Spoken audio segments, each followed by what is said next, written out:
Hi there, this is John here, and today I'm going to be talking about how to heal those hurting feelings. And I'm going to be I'm going to be putting that into a broader context of our health and our circumstances. Now, this video is not a substitute for seeking professional help, either from the doctor or indeed from a counsellor or psychotherapist or other practitioner. Um, now, um, the first thing is that everybody sometimes feels a bit down. Um, we all think, oh, I'm feeling a bit down, a bit depressed. And sometimes this is to do with our life circumstances. Maybe we're under pressure at work. Um, maybe, you know, there's relatives who are putting us under pressure. Maybe we're having arguments with our spouse or our partner. And life circumstances certainly have an impact. If we've had somebody die that's close to us, or we've got a relative who's very ill and we're concerned about them, then all of these things will put us under pressure.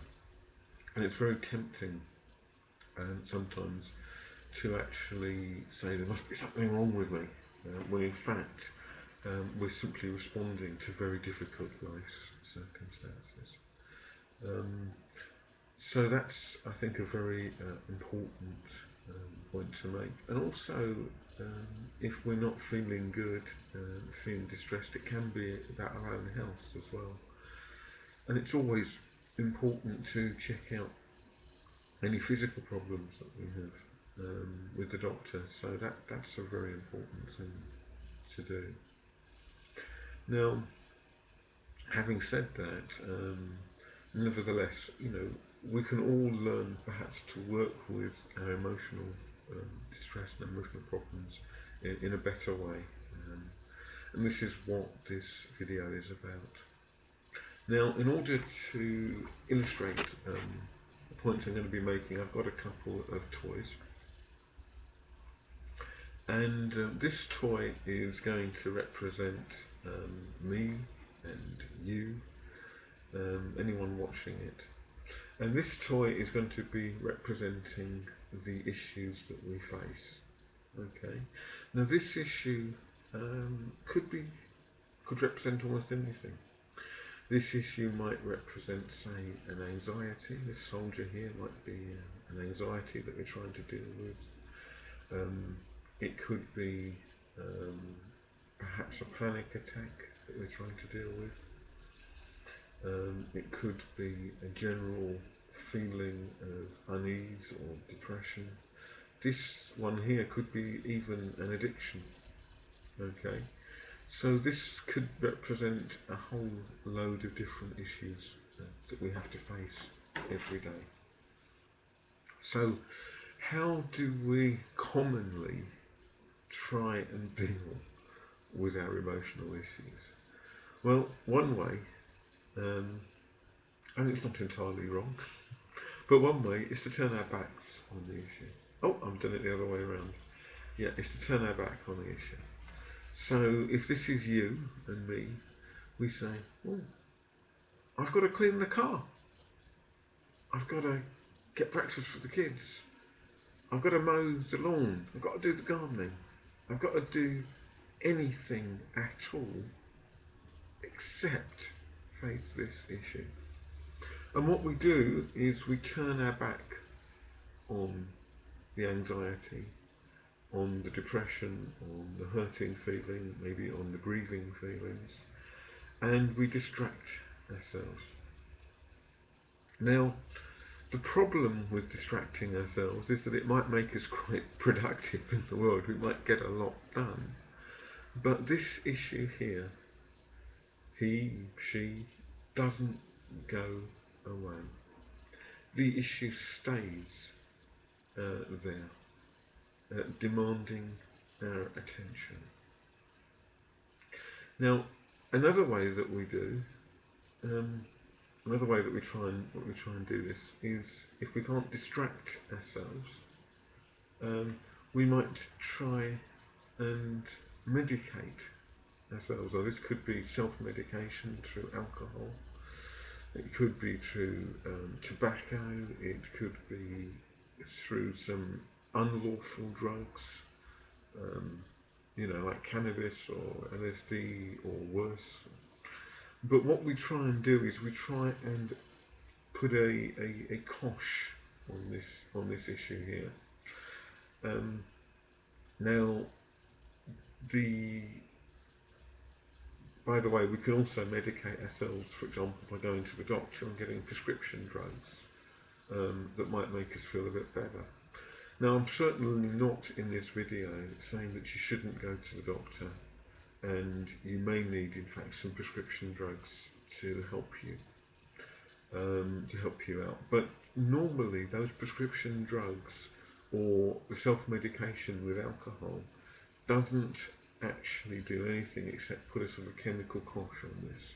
So at the most, this issue is like kept down and suppressed. He's pushed out of sight. But the problem is that this one is going along, and he's, if you like, he's dragging along the issue with him. Yeah. This issue is suppressed, but he hasn't gone away. Now, sometimes if this issue is like a severe depression, you do need medication. So I'm certainly not anti-medication. I want to make that absolutely clear. And sometimes medication can take the edge off this issue, and then you can start working on the issue, perhaps in therapy. But medication is rarely a permanent solution, whether it's self-medication or prescribed medication. And indeed, I was reading a story the other day about one American Indian community, many of whom were addicted to prescription drugs. So how else do we deal with it? Well, we can distract ourselves, we can turn our backs on it,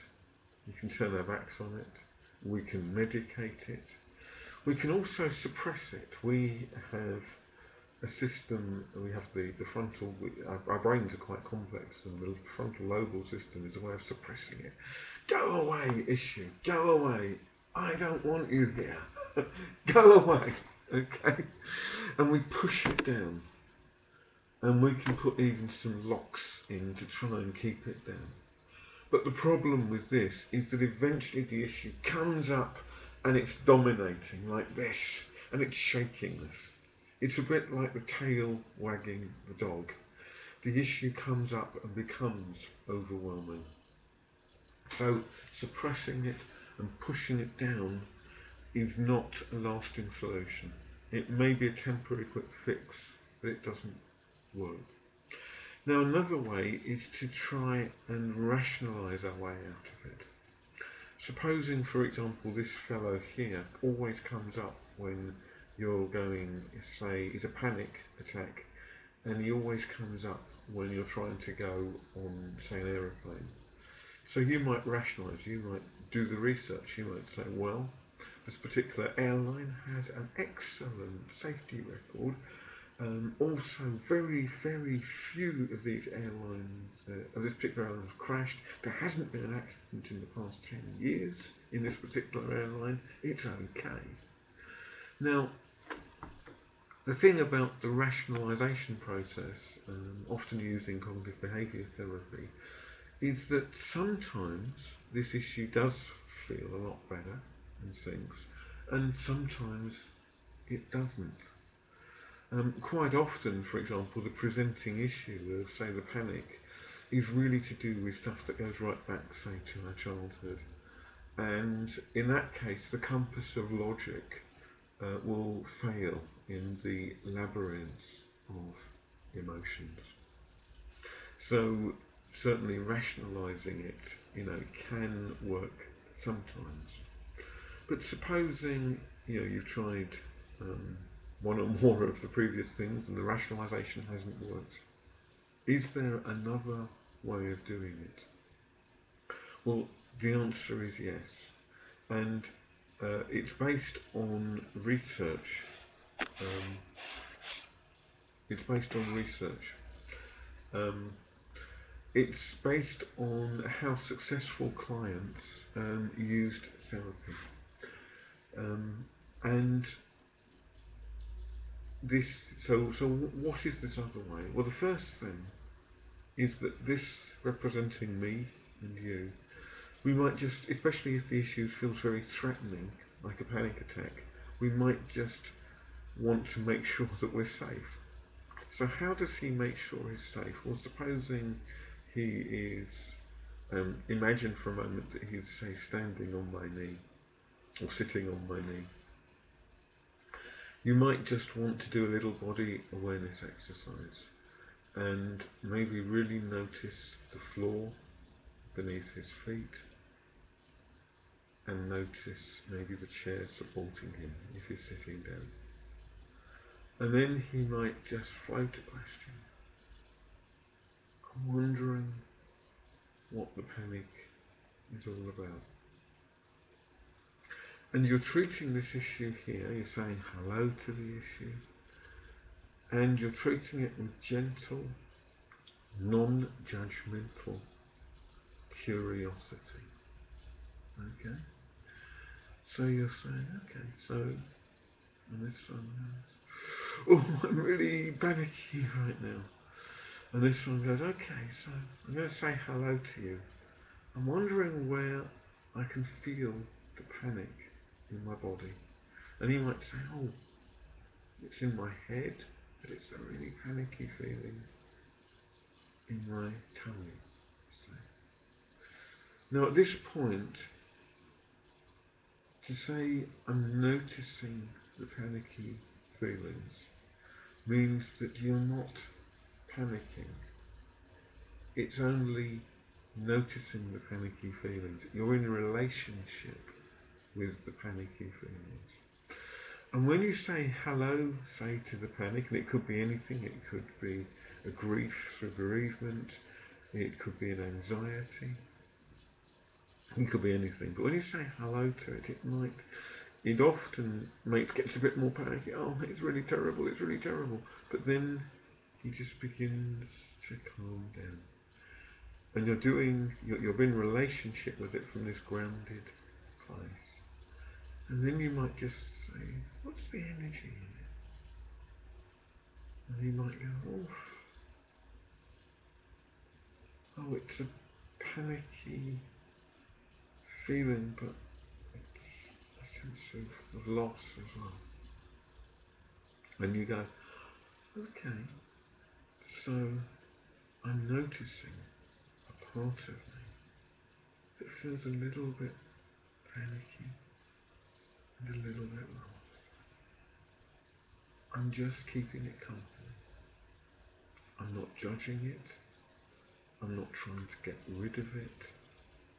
And I don't have to agree with it. Is there anything else you might want to tell me? And as you stay in relationship with the panicky feeling, you might, for example, get a memory. Oh, I remember when I was with Dad in a great big store and I saw something and I ran to the Father Christmas and then I couldn't see my dad anymore. Oh no. And this one goes, okay, so I'm noticing that this part of me was panicking about not being able to see Dad anymore in the store. I'm just keeping this panicky part company. I'm just being with it. And this one might go, I'm so scared. I've never really got over that scared feeling. I didn't know whether I was going to find my dad again. So I said, okay, so this part of me was really scared about not finding his dad again. I'm listening to it. I'm not going to tell it it's wrong. I'm not going to rationalise. I'm just going to keep this part of me. Is there anything else this part of me needs? And let's run like that. Oh yes, yes, I need comfort, I need a hug right now. And if it felt right, you might just imaginatively hug this part of you. If it's a man and there's this little boy inside that needs a hug, you just give it a hug. And what happens is that the issue itself begins to feel different when you're in relationship with it. And there's often a release of tension in the body that is an indicator that a healing has begun to take place. Now, if the panicky feeling comes up again, and that may not be the end of it, again, it's about noticing where you can feel it in your body, noticing that. Oh, I can feel it just here. It's about saying hello to it. It's about being in relationship with it, treating it with gentle, non-judgmental curiosity, sensing the energy in it, and making gentle inquiries. It's a conversation where this one, you and me, does most of the listening, and the problem itself, the issue, does the communicating. It might be a memory, a picture, a thought, and as you have this dialogue where you stay in relationship with it, you will find, I believe, that this issue here, begins to change. It begins to feel different. It begins to move forward, and it moves in a way that feels better, that feels whole. So this particular approach, as I say, it's based in solid research on how successful clients use therapy. If you are really, really interested in this approach, then I can recommend a couple of books. If you're a layperson, if you're not a therapist, but you really want to know more about this approach, then this is probably the best book in it. It's called The Power of Focusing, A Practical Guide to Emotional Self-Healing. And you might be able to see this. It's by Anne Weiser Cornell, PhD. And this book is also very good if you're a therapist and you want to know more about it. Have a look at this book. There's even a section in this book for if you're in therapy and you want to introduce your therapist to focusing. There's a section in this book on how to do so. Now, if you're a therapist and you're interested more in this approach, then there's lots of books on it, but one of the basic introductions that I thoroughly recommend is called this. It's called The Focusing Oriented Counselling Primer. It's by Dr. Campbell Purton, and it certainly gives you the basics of it. You can also find out more from a couple of websites. www.focusing.org is the Focusing Institute website that gives you lots of research and lots more information. On my own website, www.newfocustherapy.co.uk, and that's got lots of focusing links. Now, if you do use this approach and you find that it's all a bit overwhelming, you can stop at any time. And it's also good maybe to just get in touch if you're interested, perhaps with a focusing teacher or a focusing oriented psychotherapist if you need professional help. Well, anyway, thank you very much for listening, and I really hope that you um, found this interesting and useful. And